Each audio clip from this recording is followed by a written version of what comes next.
आज हम कक्षा 7 विज्ञान की किताब से इकाई 1 मानव विज्ञान और प्रौद्योगिकी के अभ्यास प्रश्नों को हल करेंगे।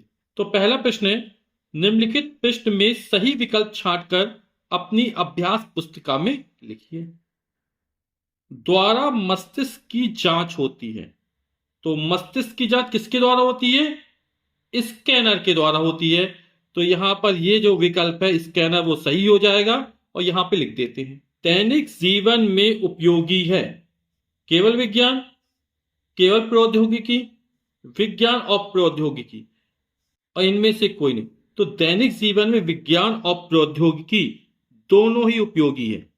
टेलीफोन लाइन की सहायता से जुड़े कंप्यूटरों के नेटवर्क को कहते हैं। तो आप लोग परिभाषा जानते हैं, इसे क्या कहते हैं? इंटरनेट कहते हैं। अगला है, मृदा प्रदूषण से कम होती है। तो मृदा प्रदूषण क्या कम होती है? उर्वरा शक्ति कम होती है। प्रश्न संख्या 2 है, रिक्त स्थानों की पूर्ति कीजिए।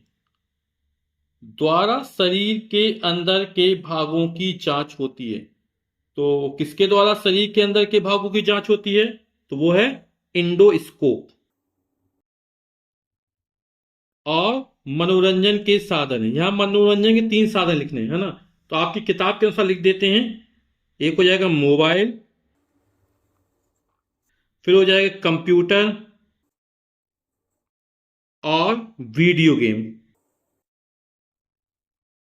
तो मोबाइल, कंप्यूटर और वीडियो गेम मनोरंजन के साधन है। ढेकुली रहत के पारंपरिक साधन है ना? ये कृषि क्षेत्र में प्रयोग किए जाते हैं और ये सिंचाई के पारंपरिक साधन है। तो ढेकुली रहत सिंचाई के पारंपरिक साधन है। प्रश्न का 3 है, स्तंभ का और स्तंभ खा को सुमेलित कीजिए। तो स्तंभ का को मिलान स्तंभ खा से करना है ना? तो ईमेल है ना? ईमेल किसमें? कंप्यूटर आधारित संचार की युक्ति है। तो ईमेल कृत्रिम उपग्रह, ये दूरसंचार व्यवस्था में। पृथ्वी, अग्नि और त्रिशूल ये क्या है? मिसाइलों के नाम है। एलपीजी लिक्विफाइड पेट्रोलियम गैस या द्रवित पेट्रोलियम गैस, है ना? जो घरों में खाना बनता है, जो सिलेंडर में गैस भरी है, तो वो कौन सी गैस भरी थी? एलपीजी गैस भरी थी। और ये खाना पकाने के काम, यानी खाना पकाने का गैस हो जाएगा ये। प्रश्न का 4 है, प्रौद्योगिकी का क्या अर्थ है?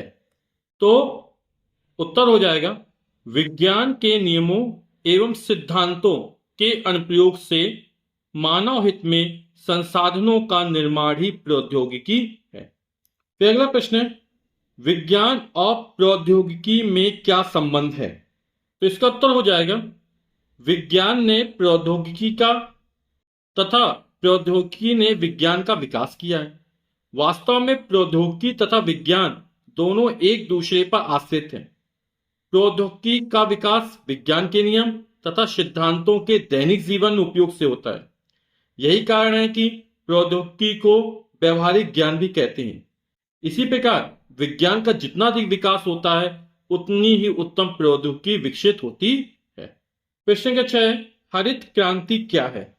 तो इसका उत्तर हो जाएगा, आधुनिक कृषि उपकरणों, उन्नतशील बीजों, उर्वरकों और पर्याप्त सिंचाई के साधनों द्वारा कृषि उपज में आशातीत वृद्धि को हरित क्रांति कहते हैं। अगला प्रश्न है, राष्ट्रीय सुरक्षा के क्षेत्र में प्रौद्योगिकी का क्या योगदान है? तो राष्ट्रीय सुरक्षा के क्षेत्र में प्रौद्योगिकी का बहुत अधिक योगदान है। इसने बहुत सारे ऐसे काम किए हैं जिससे हमारे देश की सुरक्षा व्यवस्था क्या बहुत मजबूत हुई है।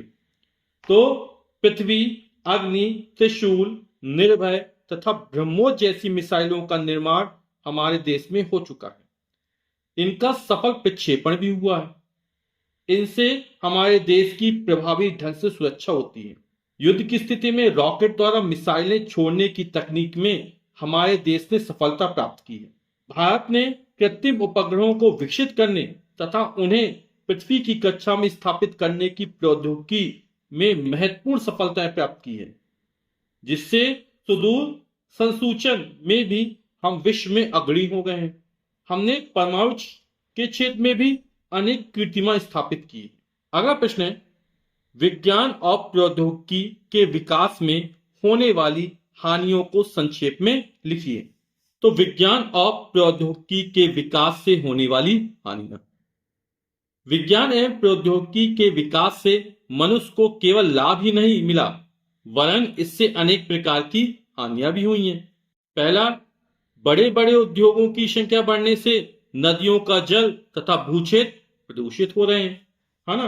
कैसे प्रदूषित हो रहे हैं? क्योंकि बड़े बड़े उद्योगों से जो कचरा निकलता है उसका कोई निवारण नहीं किया जाता, उसे सीधे नदियों में तालाबों में बहा दिया जाता है, जिससे नदियों के जल और भूक्षेत्र क्या प्रदूषित हो रहे हैं। कृषि उपज बढ़ाने के लिए उर्वरकों तथा कीटनाशक दवाओं का अत्यधिक प्रयोग करने से मृदा प्रदूषण की समस्या उत्पन्न हो गई है और जो भूमि की उर्वरा शक्ति भी है वो भी कम होती चली जा रही है। मनोरंजन के साधन बढ़ जाने से ध्वनि प्रदूषण हो रहा है। ठीक, आप लोग समझ गए होंगे इसको अच्छे से। स्वचालित मशीनों के प्रयोग से बेरोजगारों की संख्या में वृद्धि हुई है। स्वचालित मशीन, बहुत बड़ी बड़ी मशीनें कारखानों में लग गई हैं, जहां बहुत सारे लोगों को काम करना चाहिए वहां कुछ ही लोगों काम से काम चल जाता है ना। तो जिससे बेरोजगारी क्या हो रही, बढ़ रही है। जंगलों की अंधाधुंध कटाई से वातावरण में प्रदूषण बढ़ता जा रहा है और जंगलों के विनाश से अनेक प्रजाति के जंतु जैसे बाघों की संख्या में कमी आ गई है। कुछ प्रजातियां विलुप्त हो गई हैं और कुछ विलुप्त की कगार पर खड़ी हैं। तो जंतुओं के अस्तित्व पर भी खतरा हो गया है। यदि आप पाठ से संबंधित छोटे छोटे प्रश्न जो याद करने में आसान होते हैं, यदि आप उनको लिखना चाहते हैं और याद करना चाहते हैं, समझना चाहते हैं, तो उसकी लिंक आपको डिस्क्रिप्शन बॉक्स में मिल जाएगी।